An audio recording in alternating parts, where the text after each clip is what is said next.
बड़े पैमाने पर आप लोगों ने अपने विधायकों के टिकट काट दिया, उनको लेकर बड़ी नाराजगी है। ग्राउंड पर 71 दिन से ज्यादा हो चुके हैं हम लोगों को भी। एक तो विधायकों की नाराजगी को कैसे दूर किया जाएगा, ऊपर से अगर इतना कामकाज है, अनुराग जी आप गिना रहे हैं यहाँ पर एक एक पूरा आंकड़ा लेकर आए हुए हैं अगर आप, तो यहाँ पर सवाल यह है कि फिर धर्म को मुद्दा बनाने की जरूरत भारतीय जनता पार्टी को क्यों पड़ती है?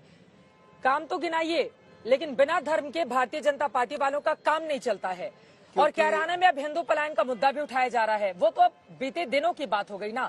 मौजूदा वक्त में तो बेरोजगारी, महंगाई ये बड़ा मुद्दा है उस हिस्से का। आपने दो सवाल पूछे, पलायन और धर्म। हाँ, पलायन पर मैं आपसे पूछता हूँ, आपका घर कैराना में होता, वहाँ से जिस तरह से मजबूर किया गया लोगों को पलायन करने के लिए, आप अपने घर पे रहना पसंद करेंगे, पलायन करके कहीं और जाना पसंद करेंगे? एक महिला के नाते बताइए। जहाँ पे जिसका घर है वो वहीं रहना चाहेगा। तो भारतीय जनता पार्टी स्वतंत्र है और भारतीय जनता पार्टी ने यही किया कि जिसका जहां घर था उसको, जो सपा की सरकार के समय आतंक के कारण वहां से पलायन करने पर मजबूर किया, हमने सुरक्षा देकर उसको वापस लाने का काम किया है। दूसरा, पश्चिमी यूपी में किसानों के मुद्दे पर आपको घेरा जाता है। दूसरा धर्म। अब देखिए, आपने सवाल पूछा तो उत्तर सुनने की मादा रखी। बोलिए। दूसरा आपने कहा धर्म का। जी, कौन उठाता है धर्म का? हमने नहीं उठाया। हम तो सबका साथ, सबका विकास, सबका विश्वास, सबका प्रयास, इसी मूल मंत्र के साथ काम करते हैं। 43 लाख मकान मिले। आप कभी जाइए गरीब मुसलमान के घर, उसको भी पक्का मकान दिया है। देखिए, कांग्रेस पार्टी के तमाम आपका धर्म का उत्तर रह गया। धर्म की बात कौन करता है? तुष्टीकरण की राजनीति बाकी दल करते हैं, जो जाति धर्म के नाम पर वोट मांगते हैं, समाज को बांट कर वोट लेने का काम करते हैं। हमने तो सबका साथ, सबका विकास लेके काम किया। और मैं कह सकता हूं पूरे 5 सालों में आप किसी धर्म के व्यक्ति से पूछिए, किसी जाति के व्यक्ति से पूछिए, अगर कोई एक व्यक्ति अगर कहे कि उसके खिलाफ जाति धर्म के नाम पर कोई कार्रवाई हुई। ठीक है, आगे बढ़ते हुए, चूंकि आप बहुत सारी बीजेपी की महिला ब्रिगेड के साथ सामने आए थे, महिला वोटर एक बहुत बड़ा चुनावी मुद्दा भी है और यकीनन उनका वोट डिसाइड करता है उत्तर प्रदेश में किसकी सरकार बनेगी।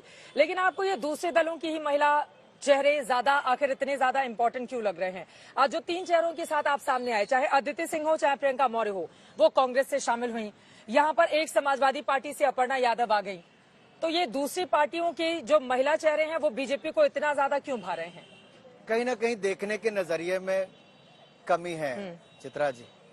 शायद आप उस नजरिए से नहीं देख पा रही जहां से हम देखते हैं। क्या आपको अखिलेश की पार्टी में गए किसी व्यक्ति को, जिसके स्वामी हर 5 साल में चेंज हो जाते हों, आपको वो तो नजर ठीक आते हैं।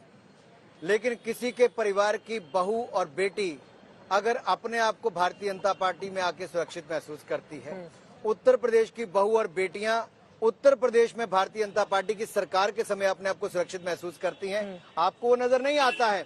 और बहू बेटियां एक आम कार्यकर्ता के नाते चौक चौराहे पर आकर भारतीय जनता पार्टी की उपलब्धियों को गिनाती हैं और बताती है कि महिलाएं सुरक्षित है उत्तर प्रदेश में, तो योगी आदित्यनाथ की सरकार में वो सुरक्षा के लिए बीजेपी में शामिल हो रही हैं। उत्तर प्रदेश की सभी महिलाएं सुरक्षित हो गई हैं पिछले 5 सालों में योगी आदित्यनाथ जी की भारतीय जनता पार्टी की सरकार में।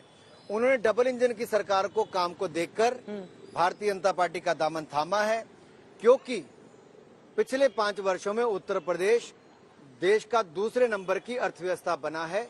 ये ईमानदारी के कारण बना है। आगे अखिलेश कह रहे हैं बहुत अच्छा है कि बीजेपी हमारे परिवारवाद को खत्म कर रही है। देखिए, कोई पत्रकार कहता है कि अखिलेश जी कहते हैं कि परिवार को तोड़ने का काम किया। आप कहती हो अच्छा कि उन्होंने कहा कि अपर्णा जी चले गए। हम तो दुनिया का सबसे बड़ा राजनीतिक दल है।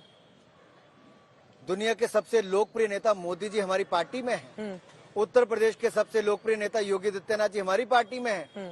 निश्चित तौर पर इनके कामकाज को देखकर, इनकी ईमानदारी को देखकर, इनके राष्ट्रभक्ति को देखकर और इनकी वचनबद्ध तरीके से काम करने को देखकर लोग आते हैं। हमने जो संकल्प लिया था उसको सिद्ध करने का काम भी हमने किया। ठीक है, अब चूंकि आप केंद्रीय मंत्री भी हैं, इस वजह से मैं सवाल ले लेती हूं। देखिए, अखिलेश यादव का ट्वीट है कुछ देर पहले का। उन्होंने लिखा है, अमर जवान ज्योति की स्मृति में इस बार 26 जनवरी को हम सब अपने स्तर पर एक ज्योति जलाएं और मिलकर एक देश की आवाज उठाएं। 26 जनवरी को संकल्प उठाएंगे, अमर जवान ज्योति फिर से जलाएंगे। जिनका नाम देश के इतिहास में नहीं होता वही इतिहास बदलना चाहते हैं।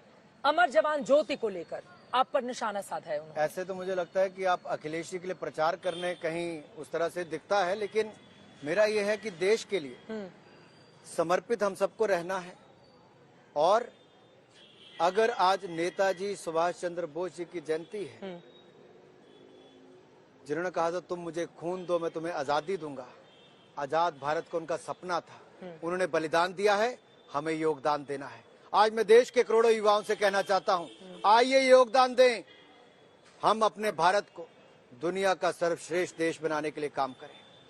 सब संकल्प लें और उस संकल्प को सिद्धि की ओर लेकर जाने का काम करें। इस वाले ट्वीट पे अमर जवान ज्योति पर आप कुछ नहीं बोलेंगे? देखिए, दादा? लोकतंत्र उस पे है, आपको हर लग कोई- रहा है कि मैं प्रचार कर रही हूँ सपा का? नहीं, ऐसा है, अगर शहीदों के लिए शहीद स्मारक भी किसी ने बनाया, पुलिस स्मारक भी किसी ने बनाया, 70 सालों में चित्रा जी कोई नहीं जागा, ये भी नरेंद्र मोदी जी की सरकार ने करके दिखाया। लेकिन आप जिस हिमाचल से आते हैं वहां पर भी इसी साल चुनाव होने हैं, तो क्या अनुराग ठाकुर को वहां के सीएम के तौर पर भी आगे बढ़ाने के लिए एक बड़ा प्रयोग उत्तर प्रदेश को लेकर बीजेपी कर रही है? मैं भारतीय जनता पार्टी के कार्यकर्ता के नाते वर्षों पहले काम करना शुरू किया। मैं युवा मोर्चा का सबसे लंबे समय तक राष्ट्रीय अध्यक्ष रहा। लाठियां भी खाई, आपराधिक मुकदमे मेरे खिलाफ भी दर्ज थे। जो आपराधिक मुकदमे की बात होती, क्या आपराधिक मुकदमे? कांग्रेस के भ्रष्टाचार के खिलाफ जो धरने प्रदर्शन किए, उसके आपराधिक मुकदमे। वही अनुराग ठाकुर 4 बार सांसद, हमीरपुर संसदीय क्षेत्र की जनता ने रिकॉर्ड मतों से जिताकर भेजा। मोदी जी की असीम कृपा रही, नवंबर दिसंबर में क्या होगा? मंत्री बनाकर भेजा। हाँ। और जो जिम्मेदारी दी मैं उसको अच्छी तरह से निभा पाऊं। और हम तो एक ही फील्ड के हैं, मीडिया के। मैं देश का सूचना प्रसारण मंत्री हूं और आप देश के एक बड़े चैनल की बड़ी एडिटर हैं। चलिए, तो बहुत मुझे लगता है जो जिम्मेदारी आपके जिम्मे वो आप निभाएं, जो मेरे जिम्मे मैं निभाऊं, अब की और हम बार सब अपना काम करें। यूपी में कितने पार? अब की बार फिर 300 पार यूपी फिर मांगे भाजपा सरकार। 2017 में भी ट्रिपल सेंचुरी लगाई थी, 2019 में भी ट्रिपल सेंचुरी लगाई थी, और उत्तर प्रदेश की जनता के आशीर्वाद से डबल इंजन की सरकार फिर एक बार ट्रिपल सेंचुरी लगाने के लिए तैयार